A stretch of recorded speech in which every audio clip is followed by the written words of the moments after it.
All right, so we have been using the data from our class favorite dances to do our other graphs that we did. If you watch the morning message today, we will be learning all about bar graphs. So you will need your pen or your pencil, marker, whatever you like to use, and a blank piece of paper, preferably like a piece of copy paper. But if you don't have that, notebook paper works just fine. Just how we did the other day when we made our picture graph, when we made a big rectangle, you're going to do the same thing. And we're going to do it together. So go ahead and get your materials so we can get started.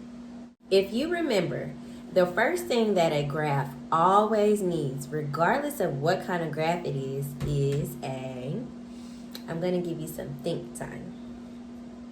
What does a graph always need? I bet you got it right. We always need a title. So we are going to draw a line.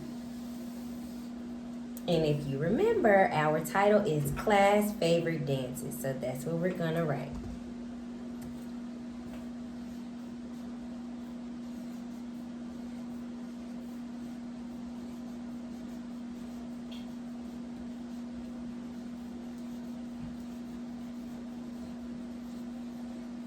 Perfect. Now, we are going to draw a big rectangle. That's where all of our data is going to go. So go ahead and I'm going to do it with you.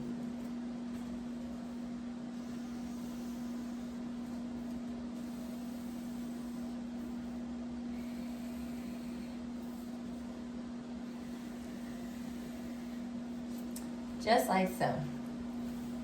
Now, if we were in class, we would have us some rulers or a template and it would be very neat. But we don't have that, so we're just going to do the very best that we can. I'm just going to draw some lines to kind of look like a grid.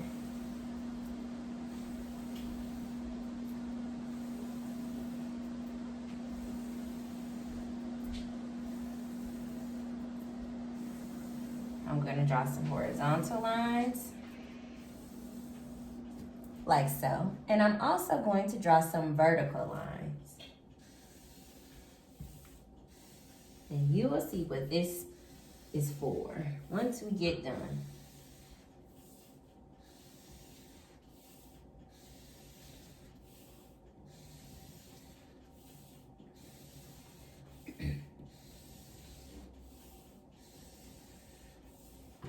All right.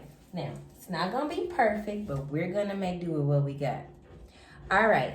The next part on drawing or making a bar graph is that we have to have numbers.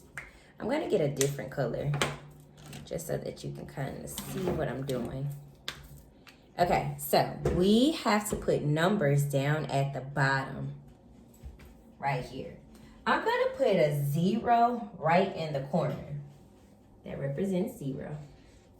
And for each one of my lines, I am going to go in order from 1 until we're done.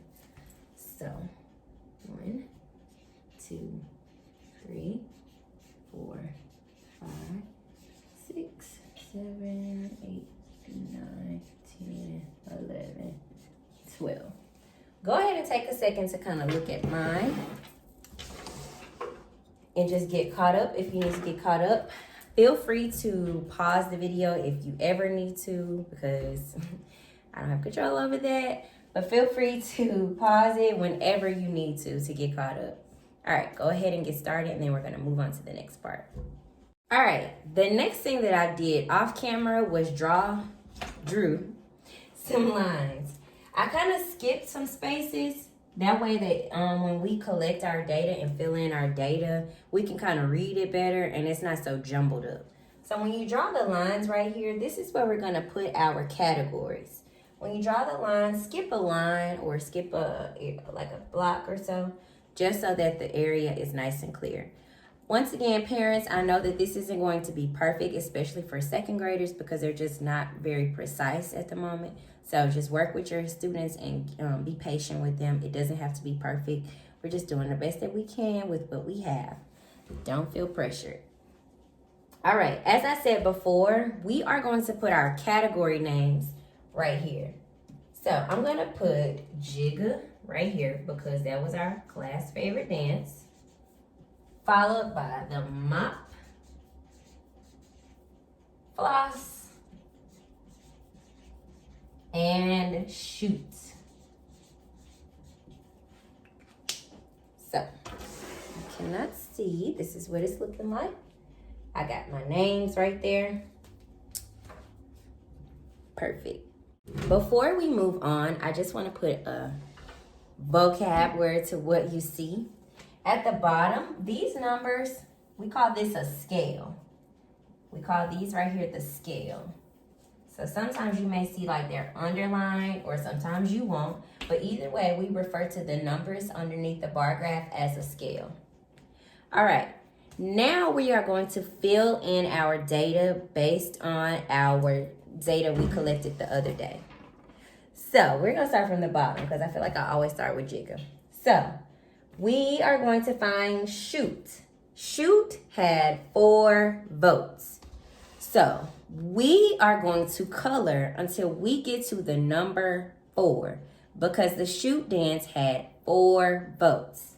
So I'm going to find where I see Shoot and I'm going to color in 1, 2, 3, 4 because it got 4 votes. And that's what a bar graph looks like. Now, we can get real technical and really fill them all the way in. Whichever you prefer, it's totally fine. The next one is Floss. Floss got 5 votes. So, how many are we going to color in? That's right. We're going to color in 5 of them. 1, 2, 3, 4, 5.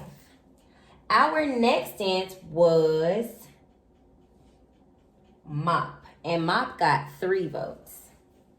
So, 1, 2, 3. And the last one is Jigga. And Jigga got 8 votes. So that's right. We are going to color in 8. 1, 2, 3, 4, 5, 6, 7, 8. And that, my friends, is what a bar graph looks like. We have our title.